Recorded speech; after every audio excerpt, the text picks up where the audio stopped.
जैसा कि कल मैंने आपको कहा था कि हमारा क्लाइमेट का जो टॉपिक है कंप्लीट हो चुका, तो नेक्स्ट हम आज महासागर विज्ञान की बात करेंगे, ओशनोग्राफी की बात करेंगे। ठीक है। महासागर कहते ही आपके मन में एक छवि आ जाती है, ऐसा कि बहुत बड़े कोई जल के भंडार, बहुत बड़ी जल राशियाँ। तो आप ग्लोब में देख सकते हैं कि पता भी होगा आप सभी को कि लगभग हम लोग लगभग बोल देते हैं 70% जो पार्ट है ग्लोब का या पृथ्वी का, उस पर महासागर मिलते हैं और लगभग 29% या 30% भाग पे स्थल भाग मिलता है। तो स्थल भागों को हम लोग पढ़ चुके हैं। जैसे कि फिजिकल जियोग्राफी की बात हम लोग करते हैं तो फिजिकल में स्टार्टिंग से हमने बात की थी स्थल मंडल, वायुमंडल, जल मंडल, ऐसे बोला था। तो वही चीज़ें थोड़ा डिटेल स्टडी जब हम करते हैं तो जियोमॉर्फोलॉजी, क्लाइमेटोलॉजी और ओशनोग्राफी में कन्वर्ट हो जाता है। ठीक है। तो इन चीज़ों को हमें थोड़ा ध्यान देना था कि जब हम उसकी डिटेल्ड स्टडी कर रहे हैं तो वो क्लाइमेट का क्लाइमेटोलॉजी बन रहा है, ओशनोग्राफी बन रहा है, ये सब देखना है। तो महासागर विज्ञान या ओशनोग्राफी, महासागर की में होने वाली विभिन्न गतिविधियाँ, महासागरीय तली के उच्चावच, ठीक है, महासागरीय जल का तापमान, महासागरीय जल की लवणता, ठीक। तो इन सब का जो हम एक स्टडी जिस विज्ञान के अंतर्गत करते हैं, जिस साइंस के अंतर्गत करते हैं, वो क्या कहलाता है? महासागर विज्ञान या ओशनोग्राफी कहलाता है। सिंपल सी बात है कि महासागर में होने वाली विभिन्न घटनाएं, महासागरीय ओशन का जो रिलीफ है, रिलीफ स्ट्रक्चर क्या है, रिलीफ फीचर्स क्या है, वो सारी चीज़ें। और उसमें जैसे गतिविधियों का मतलब क्या है कि महासागरीय धाराएं, महासागरीय धाराओं में आप देखते हैं कि क्या स्थितियां होती हैं, ज्वार भाटा की एक स्थिति बनती है। तो ये सब क्या है? महासागरीय गतिविधियां हैं। और बाकी का मैरीन रिसोर्सेज होते हैं, सागरीय संसाधन होते हैं, सागर में पाए जाने वाले संसाधन होते हैं, सागरों में विभिन्न प्रकार के जो रिलीफ होते हैं, उन सब का क्या रोल है।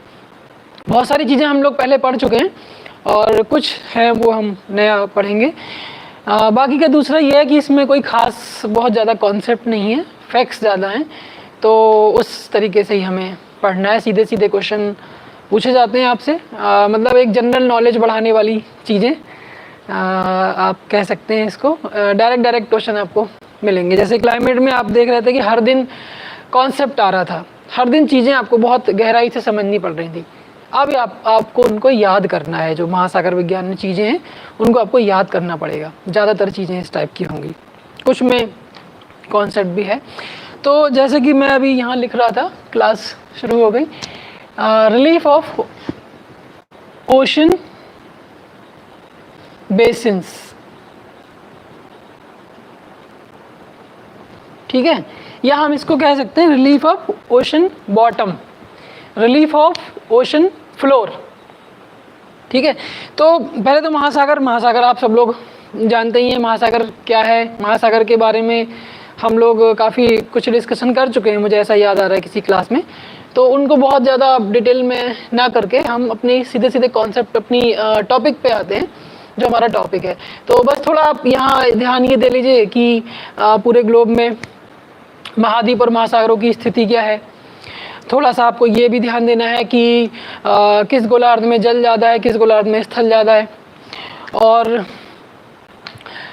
जो जलीय भाग जो इनका आप ये भी देख सकते हैं कि जैसे हमने tropical zone, temperate zone, freeze zone बनाया है, तो उन भागों में जल की स्थिति किस किस प्रकार से है। क्योंकि हम जब लवणता वगैरह पढ़ेंगे, सैलिनिटी वगैरह पढ़ेंगे, तो वहाँ पे हमें ये सारी चीज़ें मिलेंगी। तो थोड़ा इस तरह से भी आप इसका एक देख लीजिए, इनका फैलाव कहाँ पे है। प्रशांत महासागर, अटलांटिक महासागर, हिंद महासागर, इनका रोल ज़्यादा रहता है क्योंकि आप देख रहे हैं भूमध्य रेखा से ध्रुवों तक ये फैले हुए दिखाई दे रहे हैं, तो इसलिए इनकी इम्पोर्टेंस थोड़ी ज़्यादा हो जाती है। दूसरा ये है कि ये बहुत बड़े क्षेत्र में फैले हुए हैं।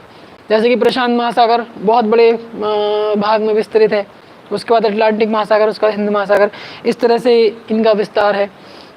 तो ये कुछ चीज़ें ऐसी हैं कि जो एक नॉर्मल बच्चे को पता होती हैं। इतना थोड़ा अगर पहले कभी भूगोल थोड़ा बहुत भी पढ़ा होगा तो ये चीज़ें आप ऑलरेडी जानते होंगे। अब ग्लोब की बात कर लें अगर हम, तो ग्लोब में क्या है, लगभग 3/4 भाग पर जलमंडल का विस्तार पाया जाता है। अभी मैंने आपको बताया कि लगभग 70% हम लोग मान लेते हैं कि जलीय भाग है और 30% हम लोग मान लेते हैं स्थलीय भाग है। तो हम इस समय तो हम लोग बात महासागरों की कर रहे हैं, यानी जल की बात कर रहे हैं, जलमंडल की बात कर रहे हैं। तो जल का विस्तार हमें थोड़ा सा ध्यान दे लेना है कि जल का विस्तार कितना है, कैसे क्या है।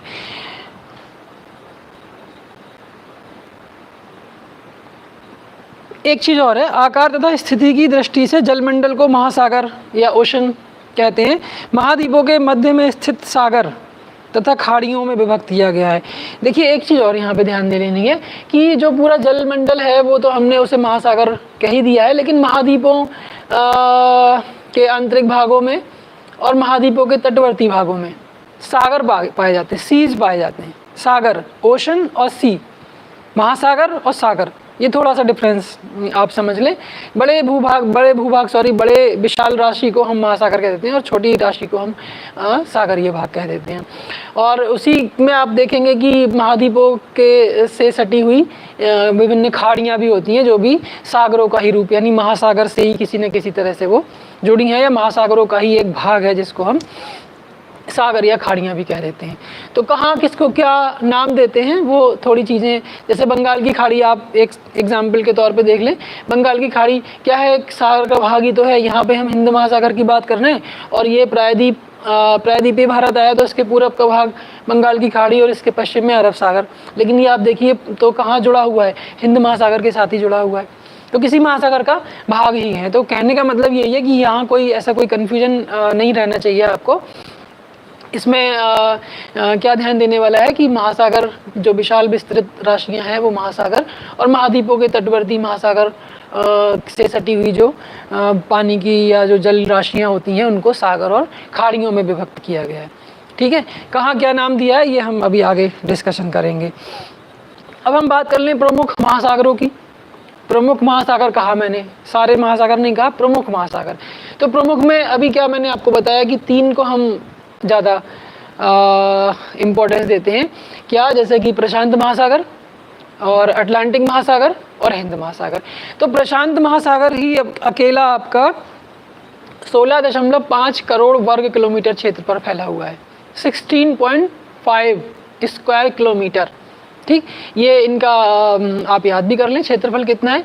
तो पैसिफिक ओशन की बात करें, पैसिफिक ओशन ग्लोब में बहुत अच्छा आपको समझ में आएगा। यहाँ आप देख सकते हैं ये वाला भाग और इसके इधर एशिया का के पूर्वी वाला भाग। तो ये सब किसके अंतर्गत आता है, पैसिफिक ओशन के, प्रशांत महासागर के अंतर्गत आता है। जिस पूरे का क्षेत्रफल अगर हम देखेंगे तो कितना आता है, 16.5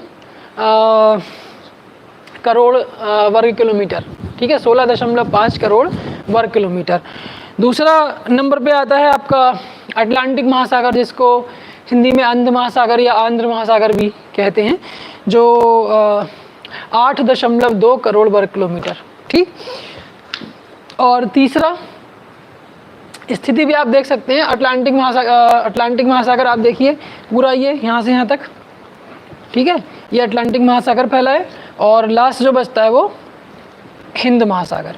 हिंद महासागर की स्थिति ये वाली है, जिसके शीर्ष पर आप कह सकते हो और भारतीय प्रायद्वीप, पश्चिमी भाग में अफ्रीका और पूर्वी भाग में ऑस्ट्रेलिया और ये सारे जो छोटे छोटे आइलैंड्स हैं, इंडोनेशिया, मलेशिया, ये सारे स्थित हैं। तो लोकेशन और इसका जो एरिया है वो 7 पैसिफिक का आपने देखा 16.5, अटलांटिक का 8.2 और इंडियन का 7.3। ठीक है, करोड़ वर्ग किलोमीटर में क्षेत्रफल है ये, इसको याद कर लीजिएगा आप। अब हम अपने आज के टॉपिक पे आते हैं। हमारा आज का टॉपिक क्या है, रिलीफ ऑफ ओशन बेसिन। देखिए थोड़ा सा मैं आपको जियोमॉर्फोलॉजी की तरफ ले चलता हूँ। हमने वहाँ भी अपनी बात सबसे पहले रिलीफ फीचर से ही की थी, और उस वक्त भी मैंने आपको कहा था कि हम जब भी बात करते हैं कॉन्टिनेंट एंड ओशन बेसिन कहते हैं। आपको याद आ रहे होंगे मेरे शब्द, मैंने आपको जब जियोमॉर्फोलॉजी पढ़ाया था ये बात मैंने आपसे कही थी कि हम कभी ये नहीं कहते कि महाद्वीप और महासागरों में ऐसा है, कॉन्टिनेंट्स एंड ओशन बेसिन्स। ठीक है, ओशन बेसिन का मतलब है कि महासागर की तली, बॉटम, उसका फ्लोर अगर उसमें हम छलांग लगा दें तो जहाँ जाके हमारे पैर ज़मीन पे टच करेंगे तो वो उसका फ्लोर होता है। अब अगर आप सोचिए महासागर के पानी को सुखा दिया जाए, तब आपको सारा क्रस्ट दिखाई देगा। जब हम क्रस्ट की बात करते थे तब क्या बोलते थे? कॉन्टिनेंटल क्रस्ट और ओशनिक क्रस्ट, महाद्वीपीय क्रस्ट और महासागरीय क्रस्ट। तो महासागरीय क्रस्ट कहाँ होगा? महासागरीय तल जो होता है, लेवल पानी का तल, और एक तली या नितल। हिंदी में जब हम इसको पढ़ेंगे तो महासागरीय तली या उसको नितल, नितल एक भौगोलिक शब्द है, उसको नितल कहते हैं। महासागरीय नितल मीन्स उसका बॉटम, उसका फ्लोर या उसका बेसिन आप कह सकते हो। ठीक, तो यहाँ इन चीज़ों को थोड़ा ध्यान देना चाहिए। तो हम पढ़ रहे हैं रिलीफ, और रिलीफ के बारे में हमने जियोमॉर्फोलॉजी अपनी रिलीफ से ही स्टार्ट की थी। Relief of orders, different orders means first second third जो भी बन रहे थे। और फर्स्ट में हमने रखा था कॉन्टिनेंट और ओशंस को रखा था, कॉन्टिनेंट्स एंड ओशन बेसिन्स, है ना। तो अब आप देखिए कि महासागर रिलीफ यानी उच्चावच, और उच्चावच 3 प्रकार के आपने पढ़े ही हैं। तो पहला प्रकार तो आपको पता ही है, महाद्वीप और महासागर। उसके बाद इंडोजेनेटिक और एक्सोजेनेटिक फोर्सेस की प्रेजेंस होने लगती है, उसका जो प्रभाव है उससे महाद्वीप और महासागर रिलीफ का निर्माण होने लगता है। तो यहाँ हमें जो रिलीफ देखना है वो महासागरीय तली का रिलीफ देखना है, ओशन फ्लोर का रिलीफ देखना है, महासागरीय नितल पे बनने वाले रिलीफ देखने हैं। तो उस चीज़ को पहले अपना क्लियर कर लीजिए कि हम पढ़ने क्या जा रहे हैं। Relief of ocean basin, relief of ocean floor, relief of ocean bottom, तली। तो कोई शेप, कोई महासागर, कोई भी भाग अगर आप देख रहे हैं, आप मान लीजिए ये इस टाइप से है और ये जल भरा हुआ है, तो ये तो इसका तल हो गया, सागर का तल। और यहाँ जो है ये कोई भी रिलीफ बना, कोई फीचर्स बने हुए हैं, तो वो महासागरीय तली होती है, ओशन बॉटम होता है। तो हम इसकी बात करने जा रहे हैं, महासागरीय तली में क्या क्या कैसी होती है महासागरों की तली। ठीक है, वो हमें ध्यान देना है कि महासागरों में, यानी कि आप अगर बात करें तो इस चीज़ को आप देखेंगे कि कोई भी कोई स्थलीय भाग है, मान लीजिए ऐसी स्थिति है और यहाँ ये पानी भरा हुआ है। ठीक है, यहाँ से यहाँ ऊपर का भाग जो भी है ये सब स्थल दिखाई दे रहा है, और यहाँ से नीचे का भाग जलीय भाग दिखाई दे रहा है। और जल किस में भरा है? महासागरीय तली में भरा हुआ है। तो यहाँ से नीचे तक गहराई तक ही तो आप जा रहे हैं, यहाँ से नीचे तक गहराई में क्या क्या विशेषताएं मिलती हैं, इस तली में क्या क्या विशेषताएं मिलती हैं, किस प्रकार का रिलीफ फीचर्स मिलता है, वो हमें स्टडी करना है, क्योंकि वो काफ़ी इम्पोर्टेंट रोल प्ले करता है महासागरीय विज्ञान में। ठीक है, वो हमें पढ़ना है। तो अब देखिए रिलीफ की बात फिर से आ रही। तो रिलीफ मतलब उच्चावच, महासागर की तली में उच्चावच कैसे होंगे, महासागरीय तली का फीचर कैसा होगा, महासागरीय तली की बनावट कैसी है। आप उच्चावच को भी छोड़ दीजिए, साधारण शब्दों में समझिए इसको, बनावट कैसी है, महासागर की तली कैसी होती है, उसकी बनावट कैसी है, वो हम पढ़ने जा रहे हैं। अब आप देखिए एक बात यहाँ पर और आएगी जियोमॉर्फोलॉजी वाली, प्लेट टेक्टोनिक थ्योरी, प्लेट विवर्तनिक सिद्धांत। तो प्लेट विवर्तनिक सिद्धांत का यहाँ पे क्या रोल है? बहुत बड़ा रोल है यहाँ पे, क्योंकि आपने पढ़ा है प्लेट के किनारे होते हैं, मार्जिन्स होते हैं, और कंस्ट्रक्टिव होता है और डिस्ट्रक्टिव होता है। एक कंजर्वेटिव भी होता है, उसकी कोई खास रोल नहीं रहता, लेकिन कंस्ट्रक्टिव और डिस्ट्रक्टिव का रहता है, मतलब रचनात्मक और विनाशात्मक। तो उसमें भी आपने पढ़ा था कि जो प्लेट किनारे हैं तो क्या है, महासागरीय तली तक प्रभाव होता है उनका। जब हम प्लेट विवर्तनिक सिद्धांत पढ़ रहे थे तब आपको बार बार बताया जा रहा था कि continental crust and oceanic crust, और महासागर महाद्वीपीय जो भाग है उसमें भी प्लेट अगर एक दूसरे से अलग हटेंगी तो भी मैग्मा निकलेगा, लावा निकलेगा। और अगर महासागरीय जो तली है वहाँ पर 2 प्लेट जुड़ी हुई हैं और वो एक दूसरे से अलग होंगी तो क्या होगा, तो भी मैग्मा निकलेगा। लेकिन वहाँ क्या होगा कि महासागरीय तली इस टाइप से तली है, आप देख सकते हो यहाँ कि महासागरीय तली में आप देखिए एक भाग ये है और एक भाग ये है, 2 प्लेट आपस में जुड़ी हुई अगर हैं और ये इसके ऊपर जल भरा हुआ है, तो जब ये विपरीत दिशाओं में बढ़ेंगी चलेंगी तो क्या होगा, जो एस्टेनोस्फीयर का मैग्मा इसके नीचे यहाँ एस्टेनोस्फीयर है, एस्टेनोस्फीयर का मैग्मा क्या करेगा, इसमें जब ये दूर हटेंगी तो गैप आएगा, तो मैग्मा जो यहाँ भरा था वो इसमें भरना शुरू कर देगा। यहाँ से मैग्मा चला और यहाँ से पानी भरा था तो पानी चला। मैग्मा और पानी दोनों एक दूसरे से मिले और मैग्मा ठंडा हुआ और वहीं ठंडा होकर जम गया। ठीक है, तो इन दोनों के बीच में एक दरार बनी, उस दरार में मैग्मा भरा और मैग्मा भरने से पानी गिरा ऊपर से और ठंडा हुआ और जम गया, तो इसमें खाई जैसा निर्माण हो गया। ठीक है, एक स्थिति आ सकती है मैग्मा इसके जितनी ऊंचाई तक ये इतनी ऊंचाई तक मैग्मा आ गया और जम गया, तो दोनों का प्लेट का क्षेत्रफल बढ़ गया। ठीक है, तीसरी स्थिति क्या है कि प्लेटें विनाशात्मक किनारे बन रहे हैं, दो प्लेटें एक दिशा में आ रही हैं, तब क्या होगा, एक दिशा में आएंगी तो एक दूसरे से टकराएंगी और टकराएंगी तो स्थिति इस टाइप से बनेगी। ठीक है, तो ये वाला भाग एस्थेनोस्फीयर में जाएगा और मेल्ट होगा और यहाँ पे एक खाई का निर्माण हो जाएगा। तो कहने का मतलब इतना है, जो घटनाएं जो प्लेट विवर्तनिक सिद्धांत महाद्वीपीय क्रस्ट पर लागू होता था, वो प्लेट विवर्तनिक सिद्धांत महासागरीय क्रस्ट पे भी लागू होगा और वहाँ भी विभिन्न प्रकार की घटनाएं होंगी।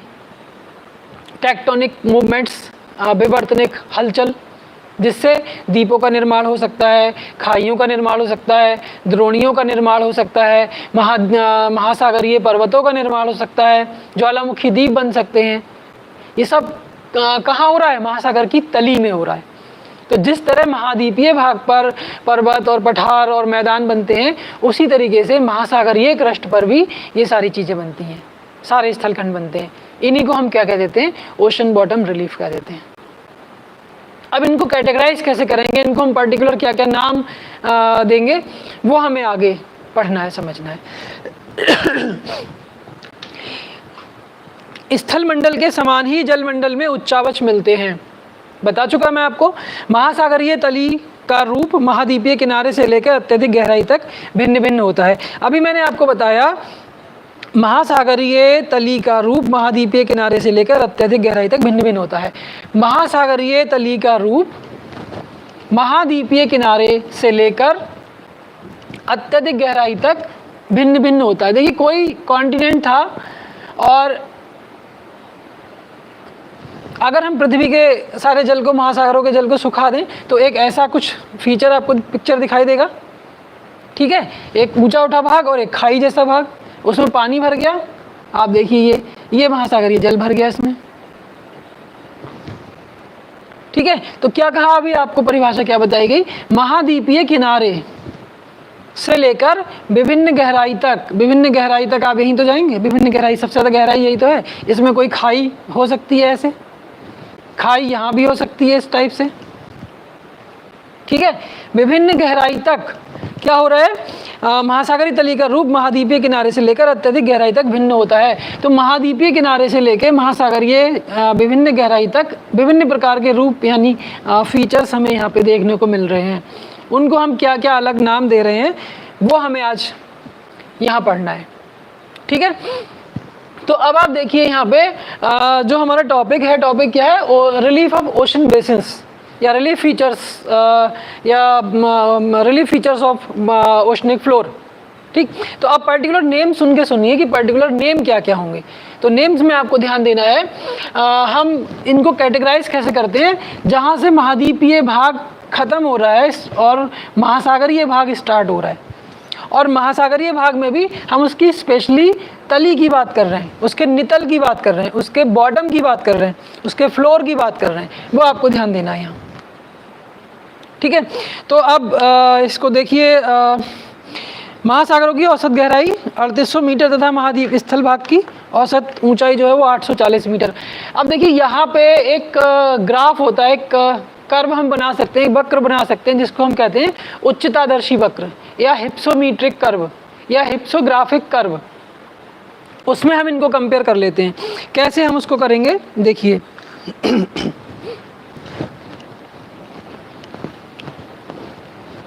हमने एक एवरेज निकाल लिया कि स्थल भाग, जैसे स्थल भाग का जो सबसे ऊंचा भाग है और सबसे नीचा भाग है, उसको मिला के उसका एवरेज निकाल लिया। सबसे ऊंचा आप जानते ही हो क्या है, एवरेस्ट होता है ना, माउंट एवरेस्ट की ऊंचाई कितनी है। तो इस तरह से हम स्थलीय भाग में देखेंगे कि ऊंचाई और सबसे ऊंचा सबसे नीचा जो भाग है उसको मिला के उसका एवरेज निकाल दिया। और इसी तरह से हमने महासागरीय तली में भी एक एवरेज निकाल लिया। तो उसको हम जब एक ग्राफ पे दिखा रहे हैं उसमें आप एक जीरो लेवल मान सकते हो कि यहाँ जीरो लेवल है, इसके ऊपर महाद्वीप होगा, इसके नीचे महासागरीय तली होगी। ठीक है, इसको हम अगर 1 2 3 4 ऐसे मान लें, 5, ठीक है, 6 7 आगे, तो हम इस पर एक देख सकते हैं। मान लीजिए महाद्वीपों का हमने 840 माना है, तो 840 8 लगभग 6 7 8 9 यहाँ कहीं आएगा। तो यहाँ से आप देख सकते हैं इतना हमने दिखाया, ये महाद्वीप हो गया, या आप इसको ऐसे भी दिखा सकते हो। और महासागर में हमने माना 3800 है, जितना ही माना है, तो इसी रेशो में आप नीचे तक इसको यहाँ ले जाएं ऐसे। अब यहाँ जो भी फीचर्स हैं उनको हमने यहाँ इसको भी आप 1 2 3 ऐसे कर देंगे, 0 ये हो गया, 1 2 3 4 5 ऐसे चलते चले जाएंगे। यहाँ ये समुद्र का तल हो गया,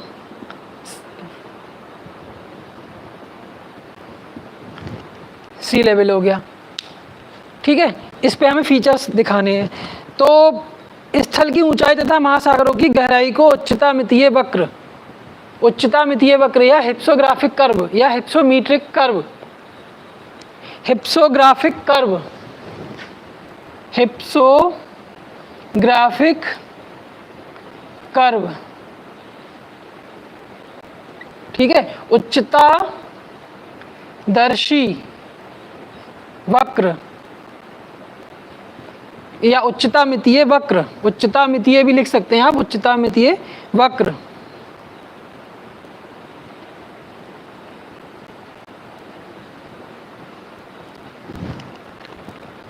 ठीक है, ये हम इस पे दिखाते हैं, क्या दिखाते हैं, स्थल की ऊंचाई, आप इसको लिख लीजिए लिख रहे हो तो, तथा ये भी क्वेश्चन आपसे पूछा गया है कि हम इस पे क्या दिखाते हैं, तो आप लिख सकते हैं इस पे स्थल की ऊंचाई तथा महासागरों की गहराई को उच्चता मितीय वक्र या हिप्सोमीट्रिक या हिप्सोग्राफिक कर्व द्वारा प्रदर्शित करते हैं। अब कैसे प्रदर्शित करते हैं, हमने इसमें दिखा दिया। यहाँ पे जो सबसे ऊंचा भाग है उसको यहाँ दिखा दिया वर्टिकल कॉलम पे, 6 7 और ये 8 और ये 9, 840 माना है, तो यहाँ कहीं से स्टार्ट हो जाएगा ये।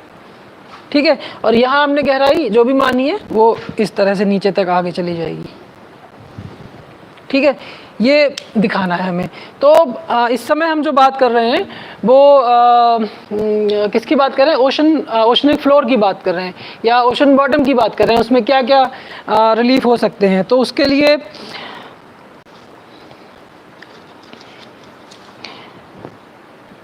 देखिए कुछ टिपिकल और कठिन शब्द थोड़े से आएंगे जो आपको ध्यान देना है। क्या क्या आएंगे वो सुन लीजिए।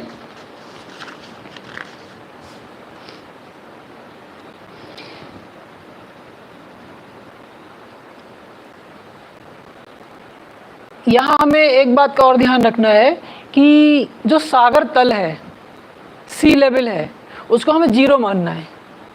ये बात ध्यान रखनी है, जो सी लेवल है, जो सागर तल है, जिस जहाँ तक पानी भरा हुआ है उसको हमें 0 मानना है। उसके ऊपर हम कुछ भी काउंट कर रहे हैं तो स्थल की बात हो रही है, उसके नीचे कहीं भी जा रहे हैं तो वो किसकी बात हो रही है, महासागरीय तली की। इस बात को बार बार मैं इसीलिए कह रहा हूँ कि आपको कोई कन्फ्यूजन ना हो। अभी एक क्वेश्चन आया था कंपटीशन में, तो वहाँ बच्चों को दिक्कत हो रही थी। मतलब क्या है कि जो भी महासागरीय नितल का उच्चावच होगा वो पानी के अंदर है, नीचे है यहाँ से, क्योंकि यहाँ पानी स्टार्ट हो गया। अब हम जैसे जैसे अंदर चलते चले जाएंगे, गहराई के हिसाब से उनके जो भी विशेषताएं बनाई हैं उन विशेषताओं के हिसाब से उनको नाम देते चले जाएंगे। तो इसका मतलब क्या है कि समुद्र के जल के अंदर जलमग्न है वो चीज़ें जिनकी बात हम करने जा रहे हैं। ठीक है, ये आपको विशेष ध्यान यहाँ पे देना है। तो इस आधार पर सागरीय तल में तो इनको जो उच्चतादर्शी वक्र है उस पर हम इन चीज़ों को दिखा सकते हैं, और इसको हम 4 भागों में बांटते हैं। सबसे पहले आप ऐसे सुन लीजिए, फिर यहाँ दिखाऊंगा मैं। सबसे पहला क्या, महाद्वीपीय मग्न तट, कॉन्टिनेंटल शेल्फ्स, महाद्वीपीय मग्न तट, कॉन्टिनेंटल शेल्फ्स या कॉन्टिनेंटल शेल्फ, ठीक है। दूसरा, इसको महाद्वीपीय चबूतरा भी कहा जाता है। उसके बाद महाद्वीपीय मग्न ढाल, महाद्वीपीय मग्न ढाल, कॉन्टिनेंटल जो क्या है, स्लोप, ठीक है। और उसके बाद डीप सी प्लेन, मीन्स गहरे सागरीय मैदान।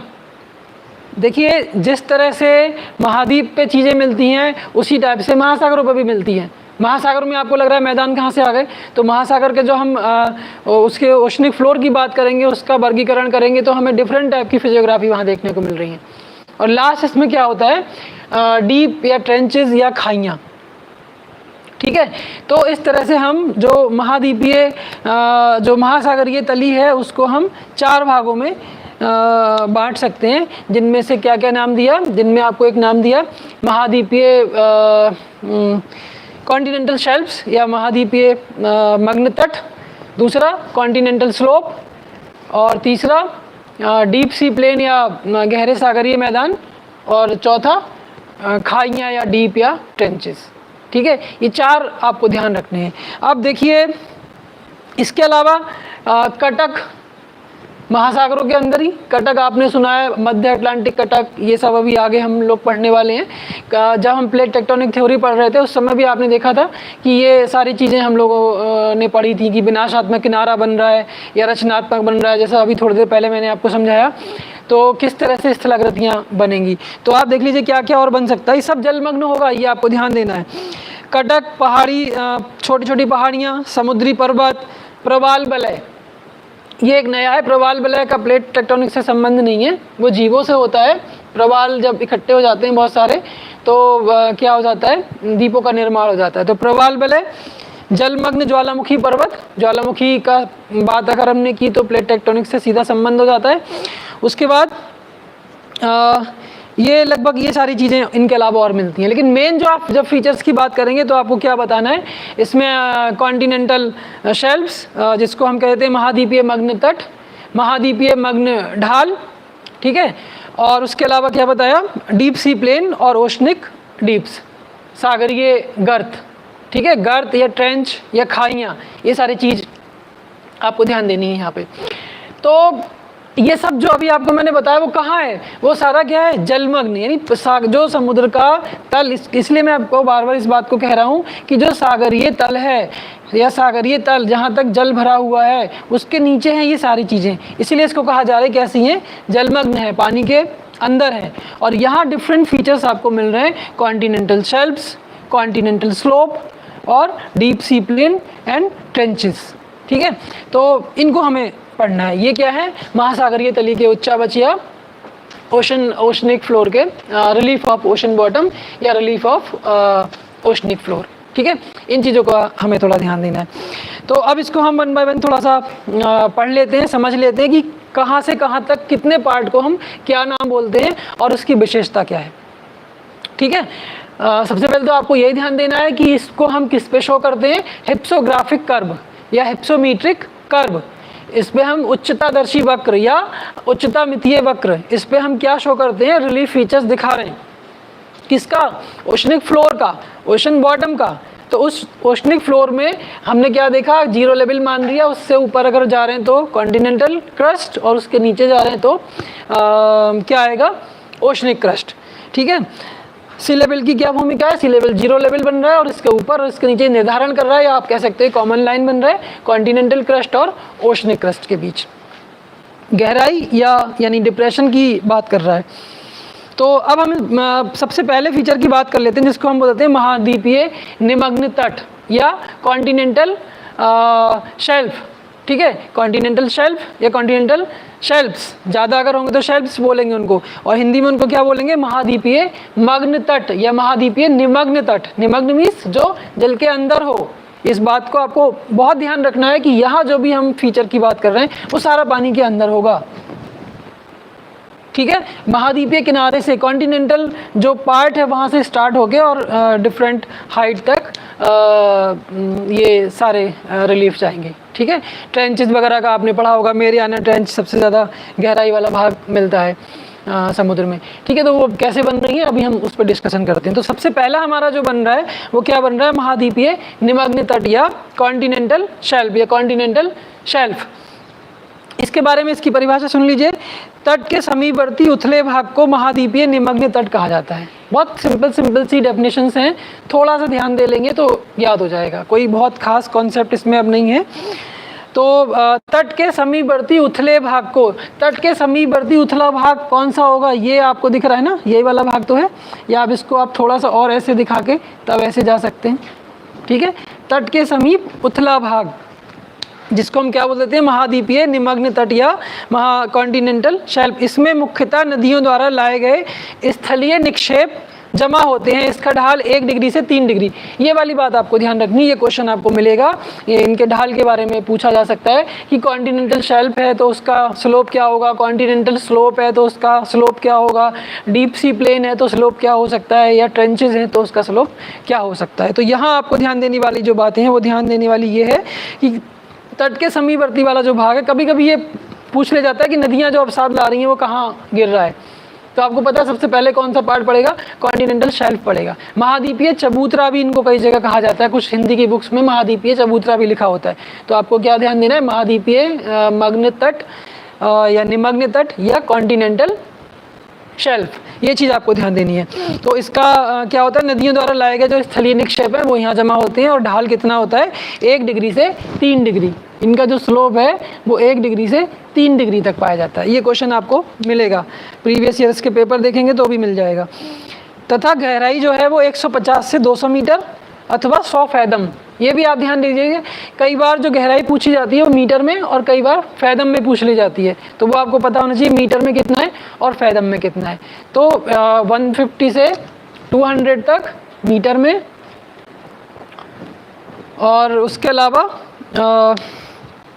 100 फैदम तक इसकी गहराई, किसकी, कॉन्टिनेंटल शेल्फ की। ये चीज़ ध्यान रखनी है, थोड़ा सा यहाँ पे याद करने का है, इसमें कुछ ऐसा कॉन्सेप्ट नहीं है, बस चीज़ों को थोड़ा थोड़ा समझते जाइए कि किस क्रम में हम आगे जा रहे हैं। तो सबसे पहले continental shelf, continental slope, deep sea plain, यहाँ तक ध्यान देना है। यहाँ जो क्रम बनाया गया है वो गहराई के अनुसार बनाया गया है, ये नहीं है ऐसा कि सबसे पहले ये मिल रहा है उसके बाद ये मिलेगा उसके बाद ये मिलेगा, यहाँ तक तो चलता है। पहले में कॉन्टिनेंटल शेल्फ और कॉन्टिनेंटल स्लोप यहाँ तो मिलेगा, लेकिन उसके बाद डीप सी प्लेन और जो ट्रेंचेस हैं उसमें ऑर्डर चेंज हो सकता है।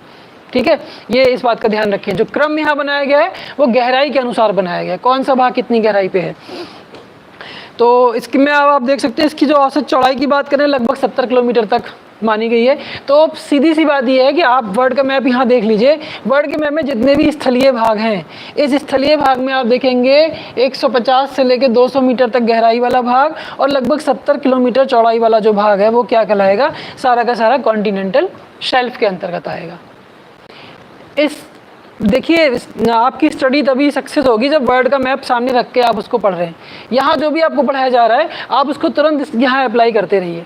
ठीक है, जो north America, south America, Africa, Europe और ये सारा जो है, यहाँ पे आप देखिए कि कोई ना कोई कॉन्टिनेंट और उसके साथ कोई ना कोई ओशन या कोई ना कोई सागरीय भाग जुड़ा हुआ है। तो ये कंडीशन तो हर जगह बनेगी, प्रशांत महासागर के साथ भी बनेगी, अटलांटिक के साथ भी बनेगी और इंडियन के साथ भी बनेगी। अभी मैं आपको कंबाइंड बता रहा हूँ कि क्या क्या मिलता है, फिर किस में क्या मिलेगा, किस उसको हम क्या नाम देंगे, वो पर्टिकुलर अभी हम 1 बाय 1 सारे ओशंस को पढ़ेंगे कि कौन से ओशन में कौन सा है। ठीक है, तो अभी आपको क्या एक इस टोटल बताया जा रहा है। अब आप देखिए सागरीय भाग के 8.6%, ठीक, सागरीय भाग के 8.6% भाग पर ये स्थलाकृति मिलती है। तो ये पूरे वर्ल्ड की बात हो रही है, पूरे ग्लोब की बात हो रही है, किसी एक विशेष महासागर की बात नहीं हो रही, पूरे ग्लोब की बात हो रही। क्या बात हो रही है, 8.6 कौन सा वाला पार्ट, कॉन्टिनेंटल शेल्फ, महाद्वीपीय निमग्न तट, पूरा महाद्वीपीय निमग्न तट जो मिल रहा है, महासागरीय जो धरातल है उसका एक कितना मिल रहा है, 8.6% मिल रहा है। ये 3-4 चीज़ें मैंने जो अभी आपको बोली ये आपको याद कर लेनी है, ये क्वेश्चन आपको मिलेंगे। ठीक है, ये आए हुए हैं, ये इसलिए मैं आपको बता रहा हूँ।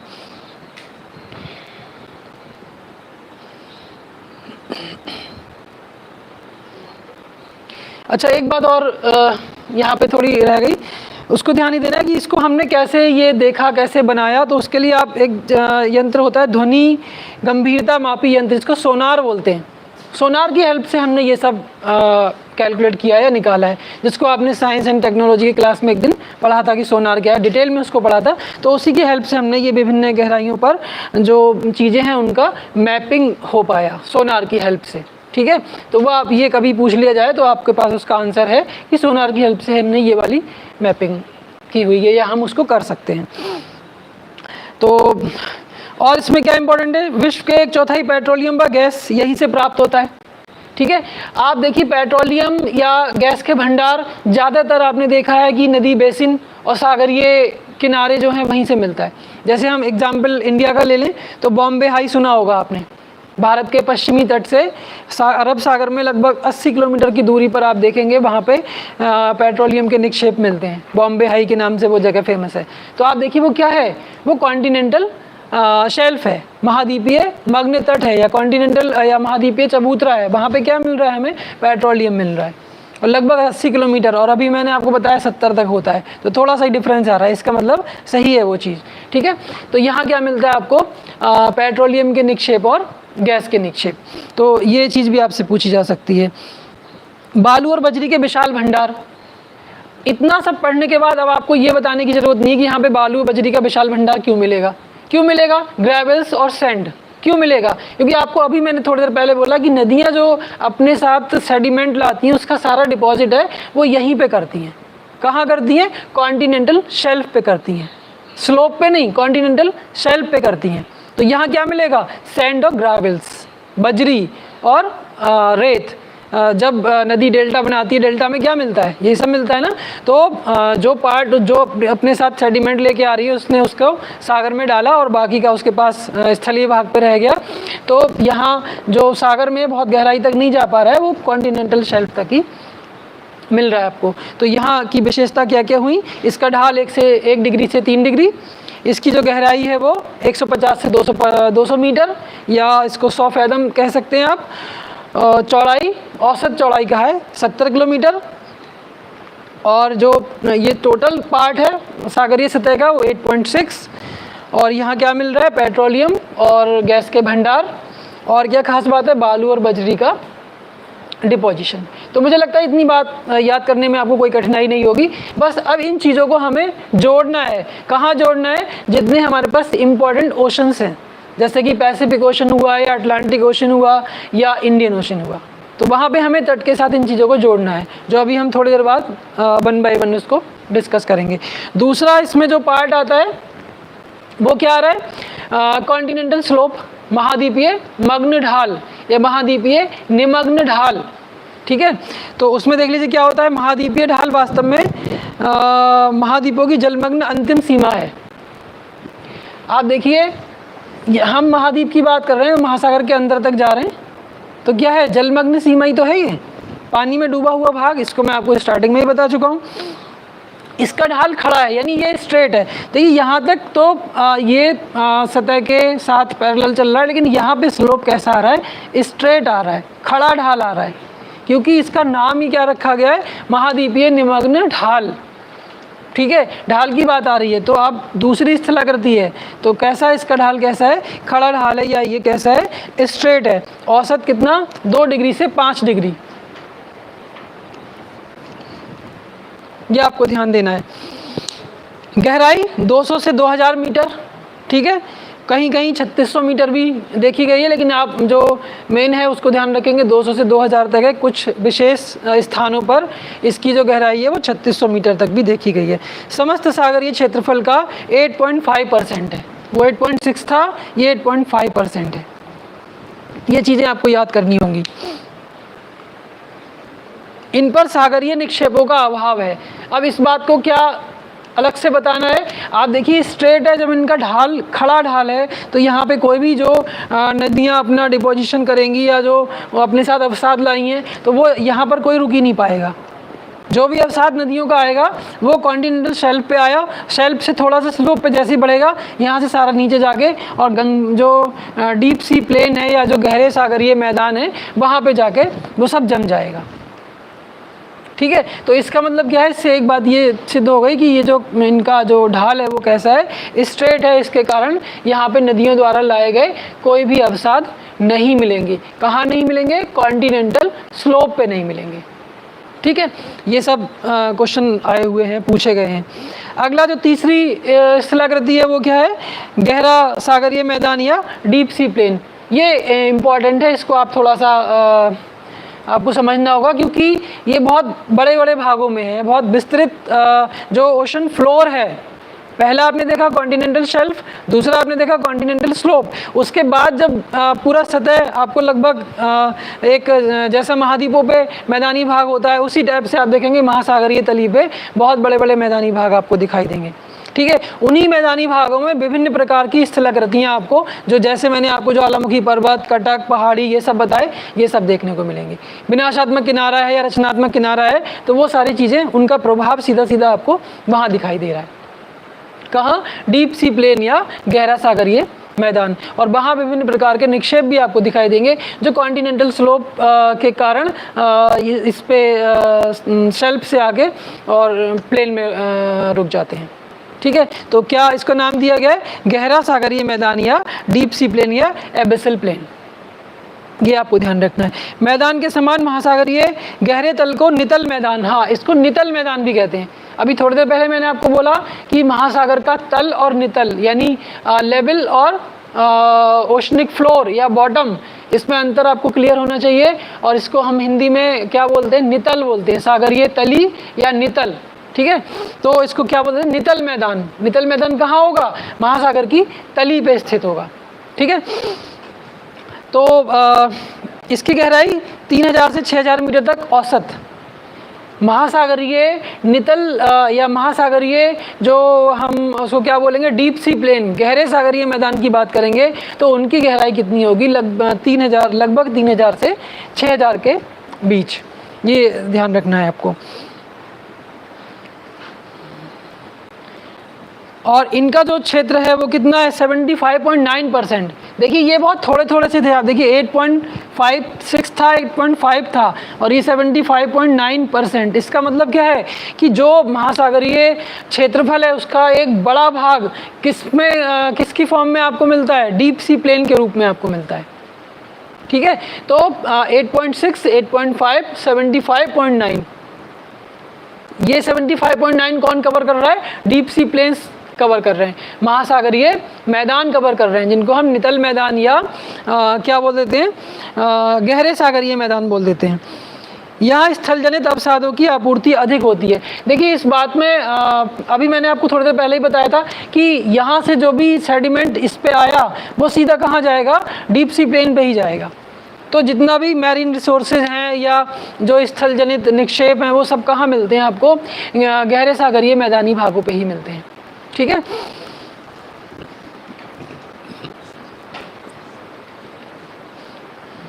इनमें कटक, ज्वालामुखी पर्वत, ये मैं आपको बता चुका। अगला है इसमें जलमग्न खाइयाँ या गर्त, सबमरीन ट्रेंचेज एंड डीप्स।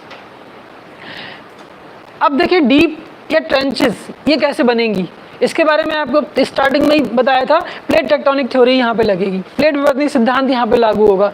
कैसे लागू हो रहा है? आप देखिए एक कंस्ट्रक्टिव प्लेट मार्जिन होता है, एक डिस्ट्रक्टिव प्लेट मार्जिन होता है, या रचनात्मक किनारा या विनाशात्मक किनारा। तो जब दो प्लेट एक दूसरे से दूर हट रही हैं तब भी क्या होगा? जो एस्थेनोस्फीयर का मैग्मा है वो इनके बीच आएगा जब गैप आएगा। मतलब पहली कंडीशन ये, और दूसरी कंडीशन क्या बन रही है? एक किनारा यहाँ, प्लेट यहाँ आई, दूसरी यहाँ गई, और इनके नीचे एस्थेनोस्फीयर था, वहाँ पे मैग्मा था, तो वो मैग्मा इनके ऊपर आना शुरू कर देगा। एक स्थिति तो ये बनती है। दूसरी स्थिति क्या है? अगर हम बात करते हैं डिस्ट्रक्टिव प्लेट मार्जिन की, विनाशात्मक किनारे की, तो विनाशात्मक में क्या होगा? विनाश हो रहा है, मतलब एक प्लेट, दो प्लेट एक दूसरे की तरफ आ रही हैं, एक प्लेट ए एक प्लेट बी। क्या होगा जब ये टकराएंगी? तो क्या होगा? ये वाली स्थिति बनेगी, एक प्लेट दूसरी प्लेट के नीचे चली जाएगी और ट्रेंच बन रही है। ठीक है, तो दूसरी बात, प्लेट टेक्टोनिक थ्योरी में आपको पढ़ाया गया था कि पूरा जो ग्लोब है वो 6 बड़ी और लगभग 20 छोटी प्लेट्स में डिवाइड है।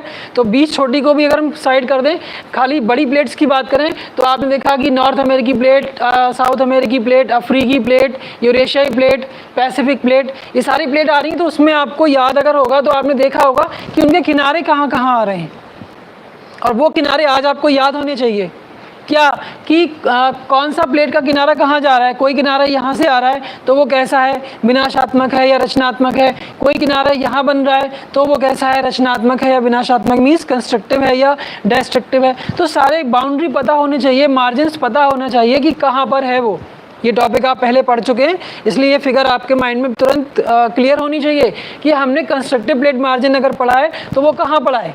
अगर कहीं रिज बन रहा है, कहीं कटक बन रहा है, तो कटक कैसे बन रहा है, ठीक है। तो रचनात्मक आएगा या विनाशात्मक आएगा। ट्रेंचेज आ रही हैं, वॉल्केनिक एक्टिविटीज़ हो रही हैं, वॉल्केनिक आइलैंड्स बन रहे हैं या फेस्टून्स और आइलैंड आर्क्स बन रहे हैं। जैसे कि पैसिफिक ओशन में आपने देखा है कि यहाँ से ओखोटस्क सी और ये कमचटका आइलैंड से लेके जापान और ये चाइना सी और इधर ये फिलिपाइन, ये सारे जो आइलैंड्स हैं वो देखिए आइलैंड्स आर्क्स या इनको फेस्टून्स बोलते हैं। तो यहाँ क्यों बने हुए हैं, क्योंकि यहाँ एक स्पेसिफिक टाइप का प्लेट मार्जिन बन रहा है, ठीक है। तो ये चीज़ आपको पता होना चाहिए। तो उससे क्या हो रहा है, महासागरीय तली में तो हो रहा है, जो भी आइलैंड्स बन रहे हैं, कुछ बन रहे हैं महासागरीय तली से तो बन रहे हैं, और हमें यहाँ पे दिखाई दे रहे हैं पानी के बाहर आ गए, इसलिए आपको वो द्वीपों के रूप में, आइलैंड्स के रूप में दिखाई देने लगे। जब तक पानी के अंदर हैं तब तक वो कटक के रूप में दिखाई दे रहे हैं, ठीक है। तो यहाँ थोड़ा इसको ध्यान देना है। तो क्या बन रहा है, जलमग्न खाइयाँ तथा गर्त की बात अगर हम करें, ये गर्त महासागरों के सबसे गहरे भाग होते हैं। डीप या ट्रेंचेस की बात हम करें तो इनके नाम से ही पता चल रहा है कि गहरे भाग होंगे। जैसे कि मेरियाना ट्रेंच विश्व का सबसे गहरा स्थान अगर कुछ है तो क्या है वो, मेरियाना ट्रेंच, जो कि प्रशांत महासागर में है। तो इसको कोई अलग से डिफाइन करने की ज़रूरत नहीं है कि ये सबसे गहरे भाग होते हैं। सामान्यतः ये 5500 मीटर से भी अधिक गहरे होते हैं। नॉर्मल जो है वो लगभग 5000 तक माना जाता है, लेकिन ये इससे भी गहरे। और सबसे गहरा कितना देखा गया अब तक, ये लगभग 11022 मीटर तक का स्थान देखा गया है।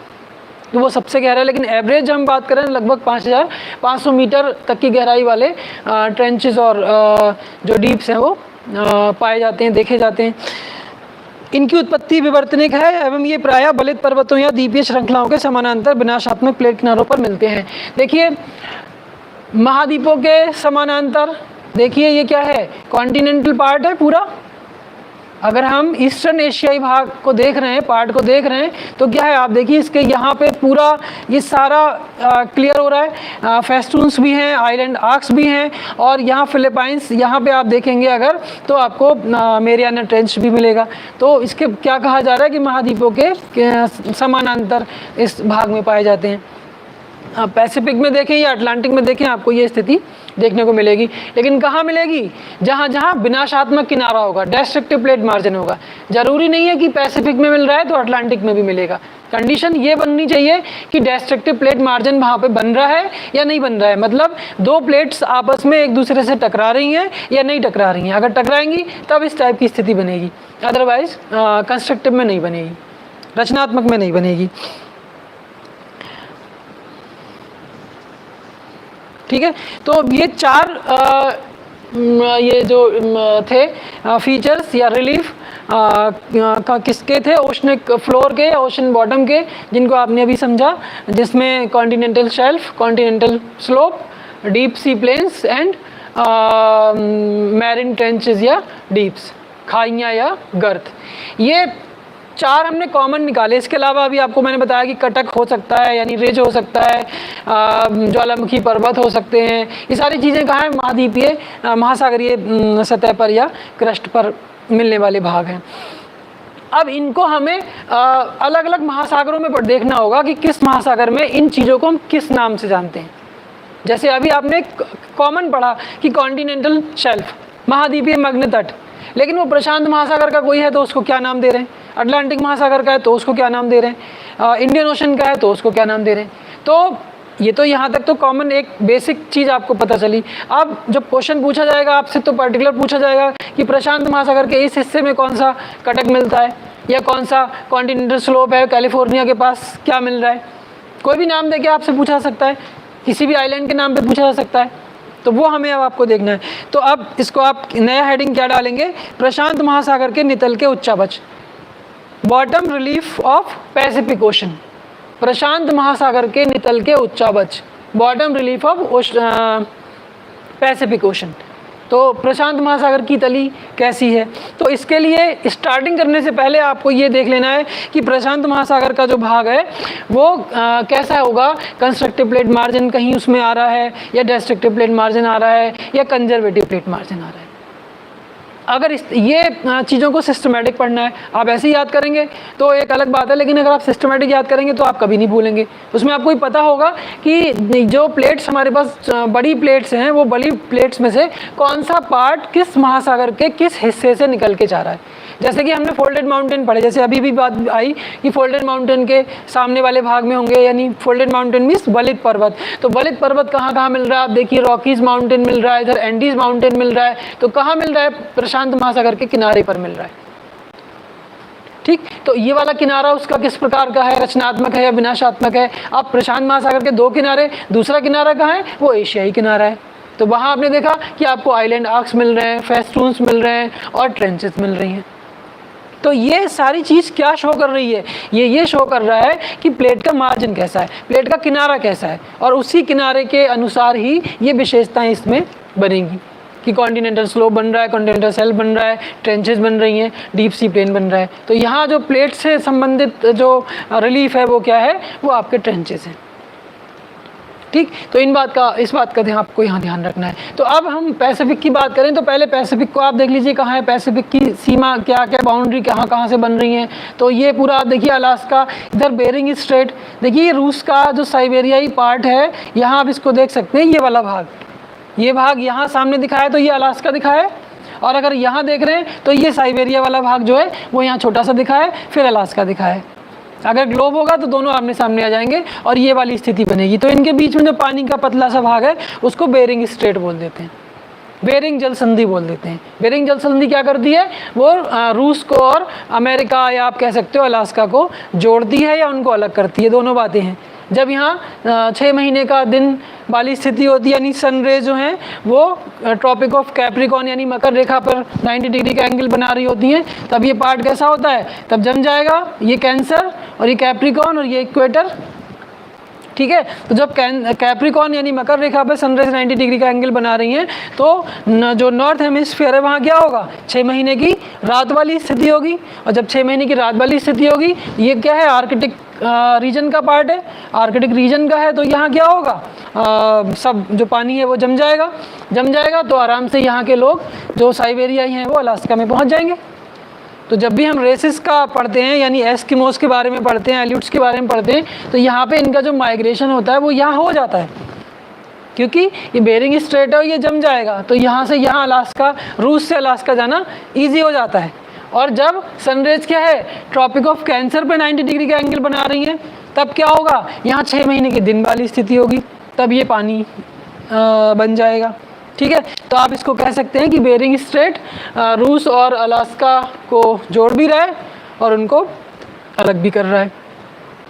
तो आप यहाँ से देख सकते हैं अलास्का, यानी आप कह सकते हैं नॉर्थ अमेरिका, पूरा नॉर्थ अमेरिका, अलास्का, उसके बाद कनाडा, उसके बाद यूएसए और ये मैक्सिको। इस तरह से कॉन्टिनेंट का कंट्री वाइज भी आपको डिवीज़न पता होना चाहिए। आप लोग रीजनल स्टडी कर चुके हैं, रीजनल स्टडी का क्लास आपका हो चुका है, तो ये चीज़ें आपको सब क्लियर होना चाहिए कि अगर हम नॉर्थ अमेरिका की बात कर रहे हैं, मैंने अलास्का बोल दिया, इट मीन्स वो यूएसए की बात हो गई। अलास्का क्या है, संयुक्त राज्य America, United states of America का 49th स्टेट। ये ध्यान रखना, इसको रूस से ख़रीदा है, तो ये पहले रूस का भाग था।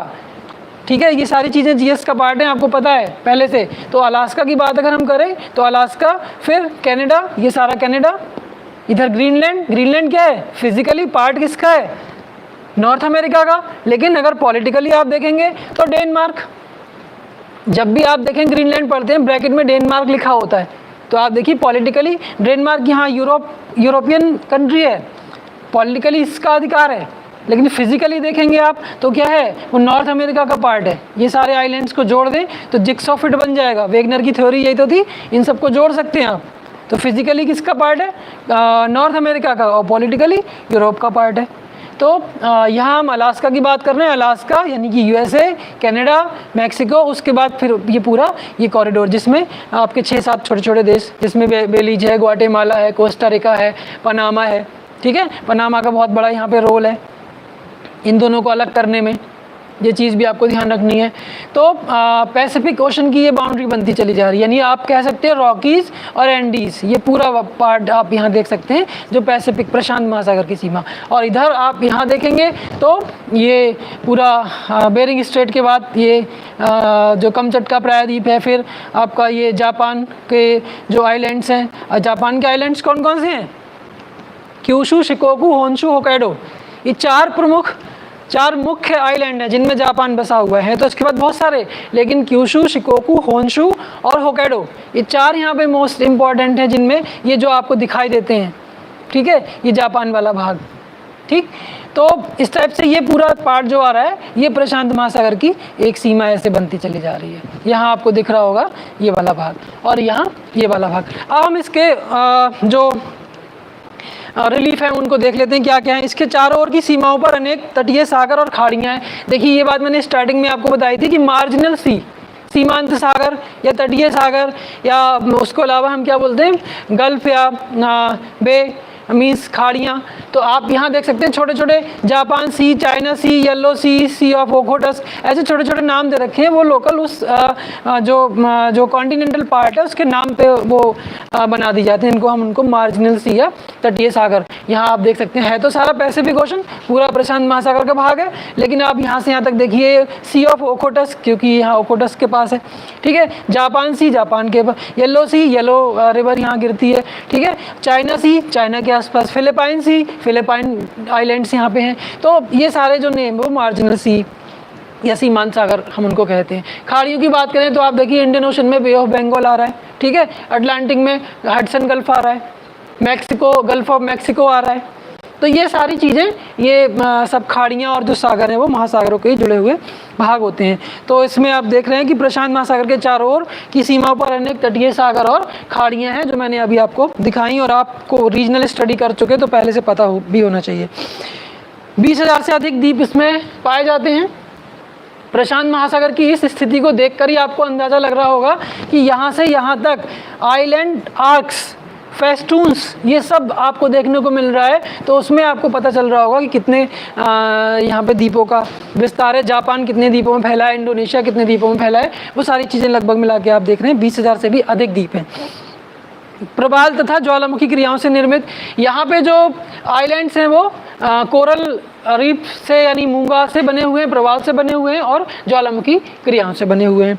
उत्तरी भाग अधिक गहरा है, इसी भाग में सर्वाधिक खाइयाँ व द्वीप मिलते हैं। पैसिफिक ओशन का, अब देखिए उत्तर और दक्षिण का निर्धारण तो हमेशा भूमध्य रेखा ही करती है, इक्वेटर ही करती है। इक्वेटर से नॉर्थ अगर हम जाएंगे तो क्या आएगा, सारा का सारा जो पार्ट है वो कौन सा आएगा, नॉर्थ पैसिफिक ओशन।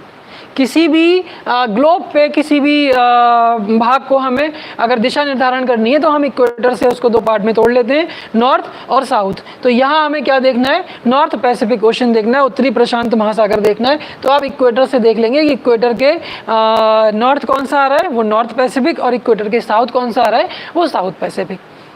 तो अब इसमें आप देख सकते हैं अभी क्या कहा गया कि उत्तरी प्रशांत महासागर अधिक गहरा है और वहाँ पर द्वीपों की संख्या भी ज़्यादा है, और वहाँ पर क्या है, खाइयाँ भी ज़्यादा मिलती हैं और ज़्यादा गहरी मिलती हैं। तो अगर आप इसकी सबसे गहरी खाई की बात करेंगे तो आप देखिए ये इंडियन पेनिनसुला तो आपको दिख ही रहा होगा, मैंने बना दिया, और ये रहा इक्वेटर,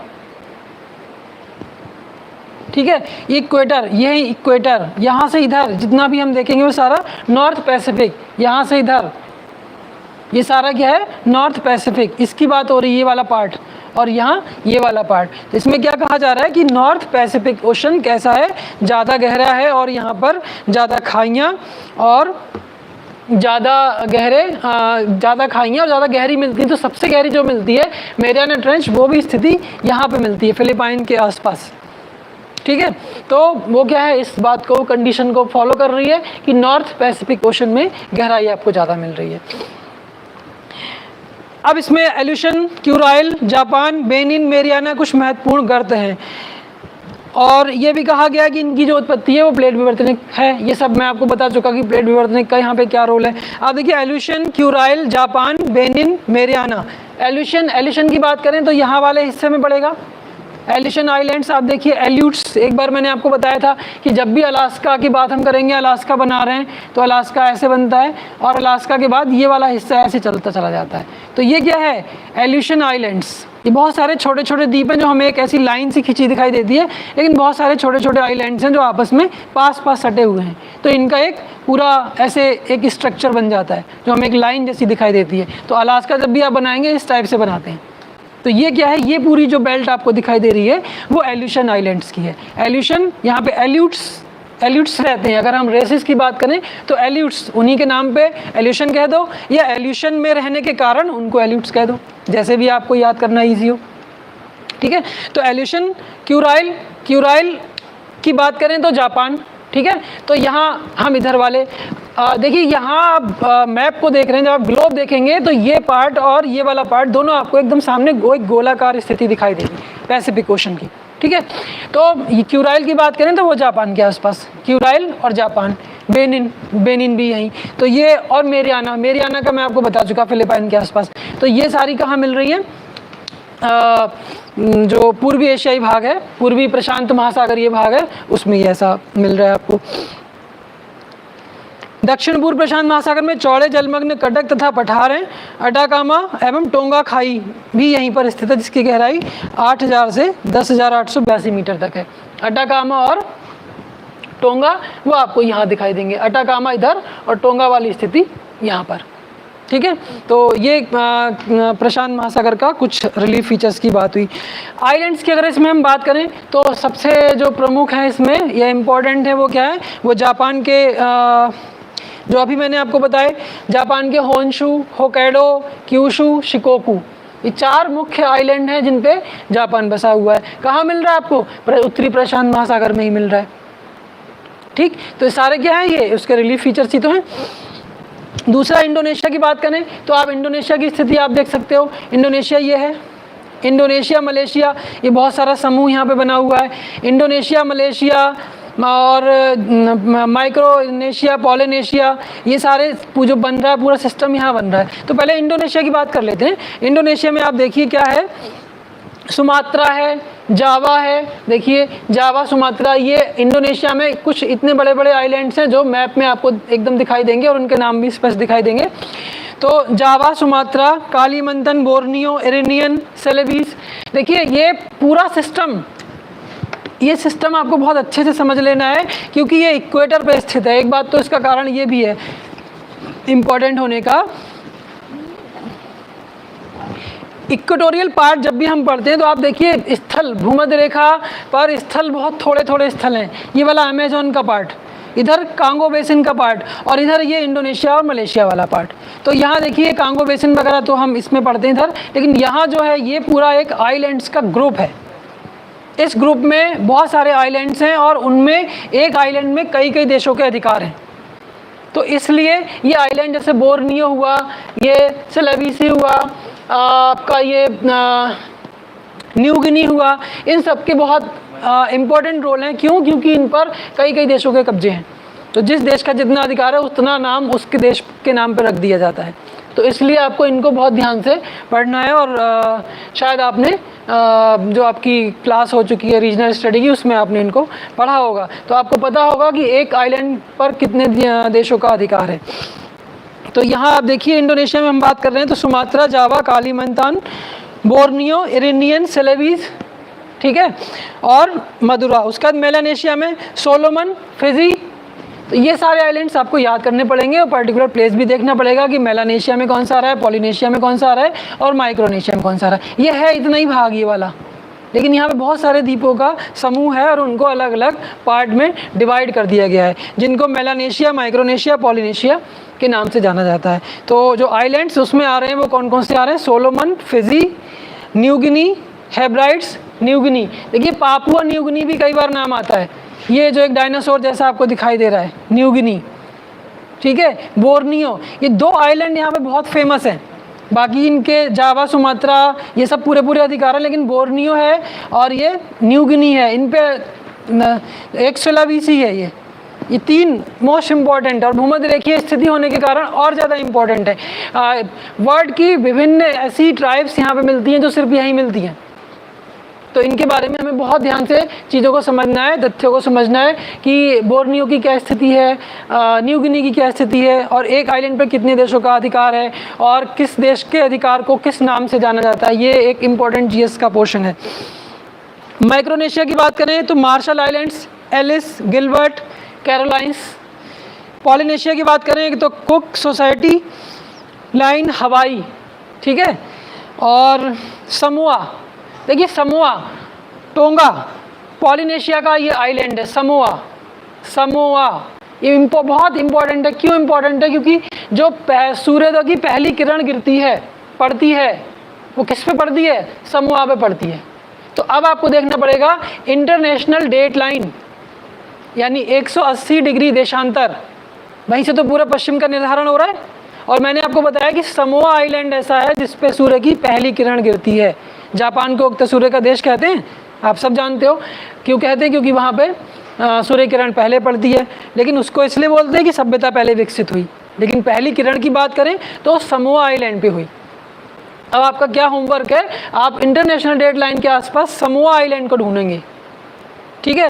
उस पर सूर्य की पहली किरण गिरती है। जब नए साल का सेलिब्रेशन कभी हो, अब होने वाला है कुछ महीनों बाद, तब आप देखना, आपको बताया जाएगा कि पहला जो सेलिब्रेशन हुआ वो कहाँ हुआ? समोआ आइलैंड पर हुआ, ठीक है। तो उसको ढूंढने का आसान तरीका मैंने आपको बता दिया। इंटरनेशनल डेट लाइन यहाँ से निकल रही है 180 डिग्री लॉन्गिट्यूड से, और उसमें कई सारे मोड़ किए गए हैं। मोड़ क्यों किए गए हैं आपको पता ही है कि अगर हम उसको एक आइलैंड से निकाल देंगे तो इंटरनेशनल डेट लाइन के दोनों तरफ दिन और तारीख अलग अलग हो जाएगी, तो हम उसको ऑफिशियली उसको मर्ज करने में प्रॉब्लम होगी। इसलिए हम उसको मोड़ कर देते हैं, यहाँ पे पूरा एक भाग कर देते हैं एक साइड में।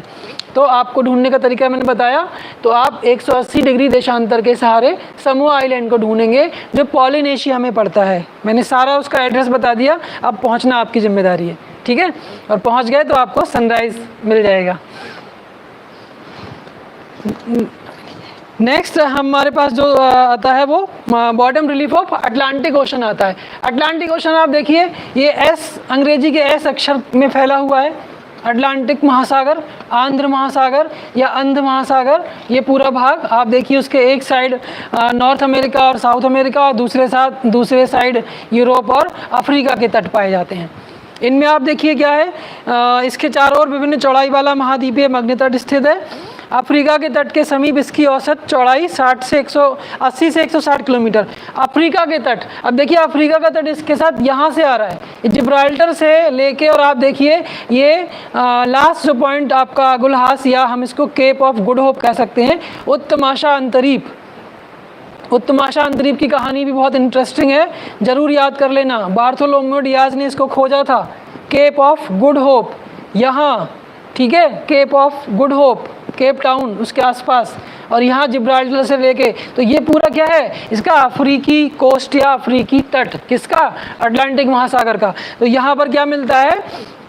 80 से 160 किलोमीटर तक निमग्न तट, महाद्वीपीय मग्न तट पाया जाता है।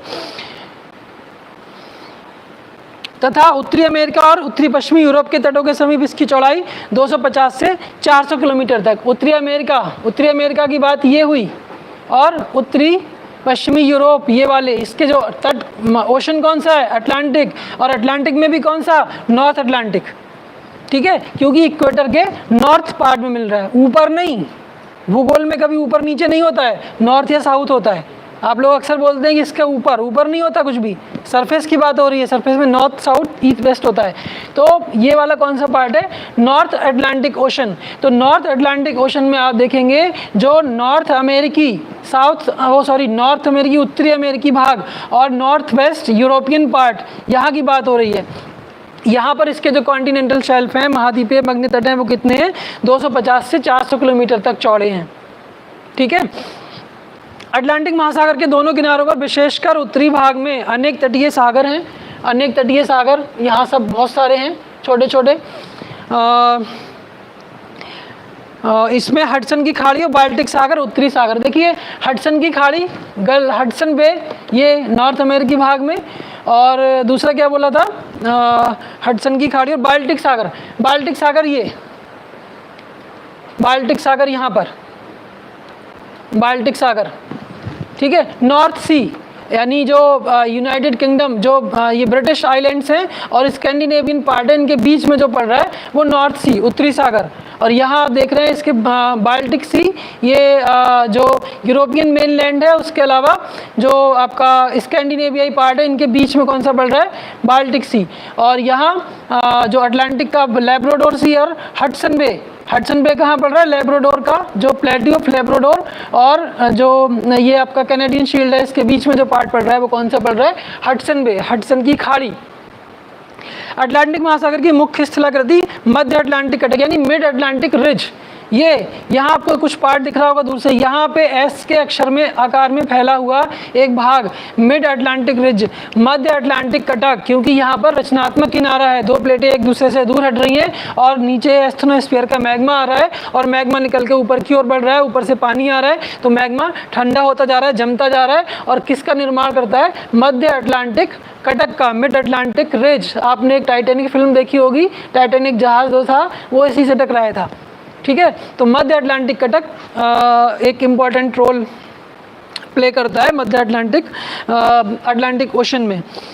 इसकी लंबाई लगभग 14,000 किलोमीटर तक है, ऊंचाई 4,000 मीटर तक है। प्लेट विवर्तनिक द्वारा ये सब बना है, आपको बता ही दिया मैंने।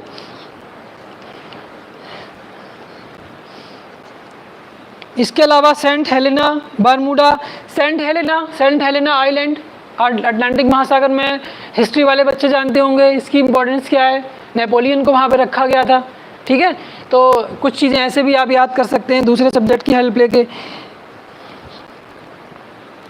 बाकी और इसमें जो ट्रेंचेस मिलती हैं, खाइयाँ मिलती हैं, वो दो इम्पॉर्टेंट हैं, प्यूर्टो रिको और रोमांच। प्यूर्टो रिको, इसका जो खाइयों के पॉइंट ऑफ व्यू से इम्पॉर्टेंट पार्ट है वो ये वाला पार्ट है, क्योंकि आप देखिए, आपको कुछ हो सकता है थोड़ा सा चीज़ों में दिक्कत हो रही हो, वो इसको एक चीज़ और समझ लीजिए कि हम जब वर्ल्ड के मैप को देखते हैं तो मेन जो बड़ी प्लेट हैं उनके रेफरेंस में देखते हैं, लेकिन आपको पता है कि छोटी छोटी प्लेट भी हैं। तो कहीं अगर हमें कंस्ट्रक्टिव प्लेट मार्जिन बड़ी प्लेट के बीच दिख रहा है तो हो सकता है उनके बीच में एक छोटी प्लेट जुड़ी हो जिसमें वो कंस्ट्रक्टिव की जगह डिस्ट्रक्टिव बन रहा हो। ऐसी स्थिति यहाँ अटलांटिक ओशन के साथ बनती है क्योंकि यहाँ पर बहुत सारी छोटी छोटी प्लेट्स हैं। तो अगर हम बड़ी प्लेट्स को काउंट करेंगे तो हमें किनारा दूसरा दिखाई देगा, लेकिन उसकी एक्चुअल अगर कंडीशन को या पोजीशन को देखेंगे तो हमें कुछ और नज़र आएगा। तो ये वाला जो भाग है यहाँ पर विनाशात्मक स्थिति आपको मिलती है, ट्रेंच मिल रही है, खाई मिल रही है। इसका मतलब कि कोई ना कोई यहाँ पे जैसे कैरेबियन प्लेट आ गई इनके बीच में, यूरेशियाई प्लेट और नॉर्थ अमेरिकी प्लेट, इनके बीच में कैरेबियन प्लेट आ गई, तो वो क्या कर रही है, वो अपना प्रभाव कहीं ना कहीं तो दिखाएगी। अगर उसका एक किनारा कंस्ट्रक्टिव है तो दूसरा उसका डिस्ट्रक्टिव जरूर होगा। ये हर प्लेट की विशेषता होती है। अगर उसका एक किनारा रचनात्मक है, एक तरफ वो अगर आगे बढ़ रही है तो दूसरी तरफ से पीछे भी हट रही है, ठीक है, तो एक किनारा उसका कंस्ट्रक्टिव और दूसरा उसका डिस्ट्रक्टिव बनेगा। ये बात आपको हमेशा याद रखनी है। तो प्यूर्टो रिको और रोमांच, ये दो जो खाइयाँ हैं वो अटलांटिक महासागर की इंपॉर्टेंट हैं और बहुत बार कंपटीशन में आई हुई हैं, तो इनको स्पेशली आपको फोकस करना है।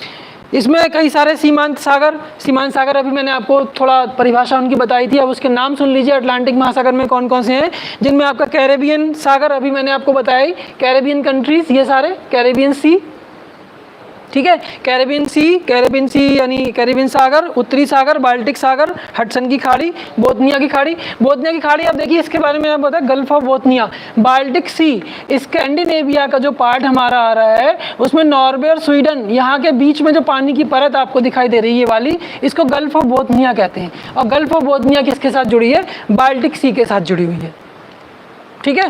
तो ये आपको ध्यान रखना है। कैरेबियन सी इसमें बोला, हडसन की खाड़ी बोला, बोथनिया की खाड़ी बोला, बाल्टिक सागर बोला, ठीक है। बाल्टिक उसके अलावा डेविस स्ट्रेट की बात करें तो ग्रीनलैंड और ये जो आपका बेफिन आइलैंड है, ये कनाडा का पार्ट है। बेफिन आइलैंड कनाडा का पार्ट है, ग्रीनलैंड ये इसका पार्ट है। इनके बीच में जो पानी का भाग है वो क्या है, डेविस स्ट्रेट है। तो ये किसका, ये अटलांटिक महासागर के ही तो भाग है। ये जो इनको हम मार्जिनल सी बोल रहे हैं, इनको हम खाड़ियाँ बोल रहे हैं। तो आप देखिए सारे के सारे जो जितने भी दिख रहे हैं, ये सब पूरा यहाँ से यहाँ तक जो पार्ट आप देख रहे हैं वो अटलांटिक ओशन है, लेकिन आपको अलग अलग प्लेसेस पे अलग अलग नाम दिखाई दे रहे हैं। तो उनका मैंने आपको रीज़न बता दिया कि क्यों ऐसा हो रहा है। तो वो मार्जिनल सीज हुए या वो खाड़ियाँ हुई। तो जिनमें से आपके इंपॉर्टेंट कौन कौन से हो गए, डेविस स्ट्रेट, हडसन की खाड़ी, डेविस स्ट्रेट आपको मैंने ये बता दिया, हडसन की खाड़ी यहाँ, कैरेबियन ये, और बाल्टिक और बोथिया, नॉर्थ सी, ये सारा आपको बताया। उसके अलावा मैक्सिको की खाड़ी, गल्फ ऑफ मैक्सिको, सारे बच्चे जानते हैं, कई बार हम लोग इसको डिस्कस कर चुके हैं। गल्फ ऑफ मैक्सिको ये क्या है, अटलांटिक महासागर का ही तो पार्ट है, सारा जितना ये दिखाई दे रहा है, तो यहाँ गल्फ ऑफ मैक्सिको और ये कैरेबियन सी हो गया। उसके अलावा मेडिटेरेनियन सी, भूमध्य सागर, देखिए भूमध्य सागर को तो अभी तक नाम ही नहीं लिया, सबसे इम्पॉर्टेंट पार्ट है। मेडिटेरेनियन सी का तो बहुत बड़ा रोल है, और कल हम लोगों ने एंटी साइक्लोन्स और ट्रॉपिकल टेम्परेट साइक्लोन्स पढ़े हैं, तो वो सारा जो पार्ट हो रहा है वो आप देखिए कितना डिग्री है, 30 डिग्री से 45 डिग्री के बीच पूरा हिस्सा आ रहा है यहाँ, बल्कि 30 क्या और 35 से ही शुरू हो रहा है और 45 तक पूरा शुरू हो रहा है। तो कौन सी स्थिति है, भारत में वर्षा होती है, तो आप देखिए यहाँ से यहाँ तक का ये सफ़र, साइक्लोनिक रेन, कौन से विंटर रेन जो इंडिया में होती है, नॉर्थ इंडिया में विंटर रेन कहाँ से इफेक्ट आ रहा है ये, तो इसको हम कैसे भूल सकते हैं। तो ये क्या है, ये भी अटलांटिक ओशन का एक पार्ट है, ठीक है। मेडिटेरेनियन सी के अंदर कई सारे सी हैं, वो मैं आपको पहले डिस्कस कर चुका हूँ, इसलिए अब उसको इतना अभी टाइम भी नहीं है, तो इनको आप मेडिटेरेनियन सी वाले पार्ट मैंने आपको पहले बताए थे, उनको आप देख लीजिएगा। और बाकी का हमें अटलांटिक पे इस समय हमारा फोकस है, और मेन जो फोकस है वो हमारा इसकी जो ट्रेंचेज हैं, या इसमें जो कॉन्टिनेंटल शेल्फ हैं, जैसे डॉगर बैंक की बात करें, मछलियाँ वगैरह पकड़ी जाती हैं, तो वो सब क्या है, वो कॉन्टिनेंटल शेल्फ ही हैं सारे, उन्हीं की हेल्प लेके यहाँ पर जो आर्थिक क्रियाएँ या गतिविधियाँ हैं वो सारी की जाती हैं। तो इसमें अब फाकलैंड आइलैंड की बात करें हम, तो फाकलैंड की धारा भी अभी हम आगे पढ़ेंगे, वो साउथ अटलांटिक। देखिए अब यहाँ पे अगर आप कैटेगराइज इसको कर लेते हैं तो और भी अच्छा है आपके लिए, इक्वेटर से नॉर्थ पार्ट नॉर्थ अटलांटिक और साउथ पार्ट साउथ अटलांटिक। अब आप देख लीजिए कि नॉर्थ पे क्या आएगा, नॉर्थ अमेरिका का भाग आएगा, कैरेबियन भाग आएगा, और इधर अफ्रीका का आधा अफ्रीका और यूरोप पूरा। लेकिन साउथ में बात करें तो साउथ अमेरिका और अफ्रीका का आधा भाग, इतना अटलांटिक के हिस्से में पड़ रहा है।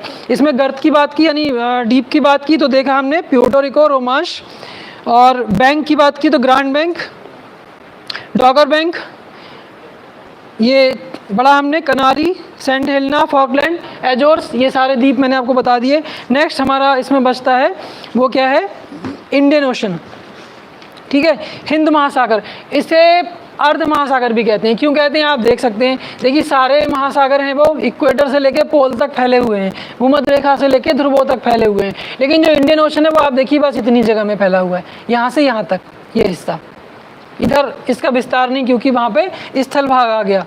और ये इंडियन पेनिनसुला ने भारतीय प्रायद्वीप में इसके दो टुकड़े भी कर दिए हैं, जिसको अरेबियन सी और बे ऑफ बंगाल, अरेबियन सी भी इसका पार्ट हो गया, बे ऑफ बंगाल भी, क्योंकि अभी हमने एक डेफिनेशन आपको मार्जिनल सी और खाड़ियों के बारे में बताया था। इसका उत्तरी किनारा बहुत ही कटापटा है और इसकी औसत गहराई जो है वो 4000 मीटर लगभग है। यहाँ पर गर्त नहीं मिलते, ठीक है, यहाँ पर खाइयाँ नहीं मिलती, कहीं भी ऐसा कुछ आता है तो तुरंत आपको उसकी जो एक्टिविटीज़ हैं वहाँ पर पहुँचना है। एक्टिविटीज़ क्या हैं, जो प्लेट टेक्टोनिक थ्योरी, आप यहाँ पर देखेंगे तो कोई प्लेट का ऐसा किनारा नहीं मिलेगा जिससे आपको गर्त का निर्माण दिखाई दे, इसलिए हिंद महासागर में गर्त का अभाव रहता है। लेकिन सुंडा गर्त और जो डायमेंटिना सुंडा गर्त आपको मिलेगी यहाँ, ये इंडोनेशिया और मलेशिया वाले भाग में। तो यहाँ पर ये गर्त का अपवाद है, लेकिन अपवाद कुछ नहीं है आपके, मैं अभी बता चुका हूँ इस चीज़ को कि हम बड़ी प्लेट्स को देखते हैं, लेकिन उनके बीच में कौन सी छोटी प्लेट है, या कुछ ऐसा है कि अभी तक बहुत सारी प्लेट्स के बारे में विश्व को भी इसके बारे में जानकारी नहीं कि कोई और नई प्लेट भी यहाँ पर है। कुछ प्लेट हमें नोन है, कुछ प्लेट यहाँ पे अभी भी अननोन है। तो ये आप इसको कह सकते हैं कि सुंडा और डायमेंटिना जो दो डीप हैं या दो खाइयाँ हैं या दो गर्त हैं, वो क्या है, इस बात का अपवाद है कि हिंद महासागर में गर्त या खाइयाँ नहीं मिलती। इसके बड़े बड़े द्वीपों की अगर हम बात करें तो एक खास बात इसमें यह है कि जो भी आइलैंड इसमें दिखाई दे रहे हैं मोस्टली बड़े बड़े महाद्वीपीय भागों से टूटकर अलग हुए हैं। जैसे कि हम बात करें तो अंडमान निकोबार, श्रीलंका, मेडागास्कर, जंजीबार। देखिए इसमें कुछ खास देख लीजिए, मेडागास्कर की स्थिति बहुत इंपॉर्टेंट है। मेडागास्कर आप देखिए वेगनर के सिद्धांत में भी आपने पढ़ा था। आप देखिए मेडागास्कर की जो एक बन रहा है, एक आकृति वो ऐसी बन रही है और अफ्रीका का तट ऐसा बन रहा है। इसको हम यहाँ से उठा के यहाँ फिट कर दें तो उसके साथ जुड़ जाएगा, ठीक है, जो वेगनर का जिग्सॉ फिट भी साबित करता है। हम जो अभी बात पढ़ रहे हैं कि इससे टूट के बना है, तो इस बात को भी ये साबित कर रहा है कि अगर हम इसको जोड़ दें इसके साथ तो ये फिट हो जाएगा। तो इसका मतलब क्या है कि जो यहाँ पे ये आइलैंड हमें दिखाई दे रहे हैं, श्रीलंका की बात करें या मेडागास्कर की बात करें या अंडमान निकोबार की बात करें, तो वो बड़े बड़े महाद्वीपीय भागों से टूट कर ही वर्तमान स्थिति में पहुँचे हैं। कुछ यहाँ पे ज्वालामुखी द्वीप मिलते हैं, कुछ यहाँ पे लक्षद्वीप प्रवाल यानी कोरल आइलैंड्स मिलते हैं। जैसे कि भारत की बात कर लें तो भारत का जो लक्षद्वीप वाला भाग है वो सब कैसा मिलता है, वो कोरल रीफ वाला है, प्रवाल से यानी मूंगा से की चट्टान द्वारा निर्मित सारे आइलैंड्स बने हैं। मॉरिशस है, रेयूनियन है, ये सब ज्वालामुखी क्रिया के द्वारा बने हुए हैं। सीमांत सागर की बात करें, मार्जिनल सी की बात करें तो फारस की खाड़ी, गल्फ, पर्शियन गल्फ, देखिए पर्शियन गल्फ ये वाला पार्ट, इंडियन ओशन ये है सारा। इसमें देखिए ये जो Oman, Gulf of Oman, Arabian Sea, Gulf of Oman, फिर पर्शियन मीन्स ईरान का नाम कभी पर्शिया था तो पर्शिया के नाम पे पर्शियन गल्फ, ठीक है। फारस की खाड़ी, फारस, ये फारसी भाषा आपने सुना होगा, तो फारस से क्या बना, ये पर्शिया से पर्शियन गल्फ। तो किसी भी स्थलीय भाग के नाम पर ही उसके जो सटे हुए भाग होते हैं उनको हम नाम दे देते हैं। तो आप इसमें देखिए फारस की खाड़ी, लाल सागर, रेड सी देखिए ये वाली स्थिति, रेड सी ये अटलांटिक से ही बना हुआ है। मोजम्बिक चैनल, ओमान, कच्छ और खंबात, ये सब किसके भाग हैं, ये सब यही देखिए आप सारा यहाँ मिल रहा है, तो हिंद महासागर से ही बने हुए हैं। प्रमुख द्वीप Madagascar, Sri Lanka, Java, Sumatra, Andaman Nicobar, Zanzibar, Mauritius, Maldives, Seychelles, Diego Garcia. इतने सारे आइलैंड्स के नाम मैंने अभी आपको बोले, इसमें डिएगो गार्सिया मोस्ट इंपॉर्टेंट है, यहाँ पर इसकी लोकेशन है। और डिएगो गार्सिया एक ऐसा आइलैंड है जिसपे पूरे विश्व की नज़र है, चाइना की अपनी नज़र, अमेरिका की अपनी नज़र। वो चाहते हैं कि यहाँ पे हम इसको अपना अधिकार क्षेत्र में ले लें और एक सैन्य अड्डा बना लें ताकि पूरे दक्षिण एशिया पर अधिकार कर सकें। तो इंडियन ओशन की जब भी बात आती है, पॉलिटिकल ज्योग्राफी में जब भी आपसे लिखने को कुछ पूछा जाएगा या ऑब्जेक्टिव में पूछा जा सकता है, तो इंडियन ओशन में डिएगो गार्सिया की जो स्थिति है वो अपने आप में मोस्ट इम्पॉर्टेंट स्थिति वो रखता है। कटक, लक्षद्वीप, चैगोज, सेंट पॉल, ये कार्लसबर्ग। अगर रिच की बात करें तो कार्लसबर्ग कटक इसमें इंपॉर्टेंट है, जैसे अटलांटिक महासागर में मध्य अटलांटिक कटक इंपॉर्टेंट है, इसी तरह से इंडियन ओशन में कार्लसबर्ग रिज जो है वो अपने आप में इंपॉर्टेंट है। गर्त की बात करें तो सुंडा, जावा, ये दो गर्त आपको यहाँ मिलती हैं, दोनों ही ये इस वाले भाग में आपको यहाँ पर देखने को मिलेंगी, ठीक है। तो ये कुछ हिंद महासागर का जो आपने देखा बॉटम रिलीफ की बात हम लोगों ने की। तो कुल मिला के आपने ये यहाँ पे देखा आज कि अगर हम जब ओशनिक कॉन्टिनेंटल क्रस्ट की बात करते हैं, कॉन्टिनेंटल क्रस्ट पे हमें रिलीफ फीचर दिखाई देते हैं, उसी तरह से हमें ओशनिक क्रस्ट पे भी रिलीफ फीचर्स दिखाई देते हैं, ठीक है। तो हमने उसका एक ऑर्डर भी देख लिया, continental shelf, continental slope, deep sea plain और ट्रेंचेस। अब हमने उनको 1 बाय 1 करके सारे ओशंस पे भी अप्लाई कर दिया कि कौन से ओशन में कहाँ कहाँ पर किस प्रकार की ये जो 4 स्थलाकृतियाँ हैं वो मिल रही हैं और उनका क्या रोल है। तो इकोनॉमिक एक्टिविटीज़ जैसे मछली पकड़ना है या क्या है, उस ट्रांसपोर्टेशन के लिए भी उन सबका, या कहीं हमें कुछ रिसोर्सेज भी मिल रहे हैं जैसे गैसेज या पेट्रोलियम के डिपोजिशन मिल रहे हैं, तो वो सब आपने देखा कि कहाँ किस प्रकार से महाद्वीप महासागरीय जो नितल है या ओशन जो फ्लोर है वहाँ पर हमें क्या क्या चीज़ें, किस प्रकार का रिलीफ है, क्या क्या चीज़ें वहाँ पे मिल रही हैं, ठीक है। तो आज के लिए इतना काफ़ी है, कल मिलते हैं। Okay, thank you.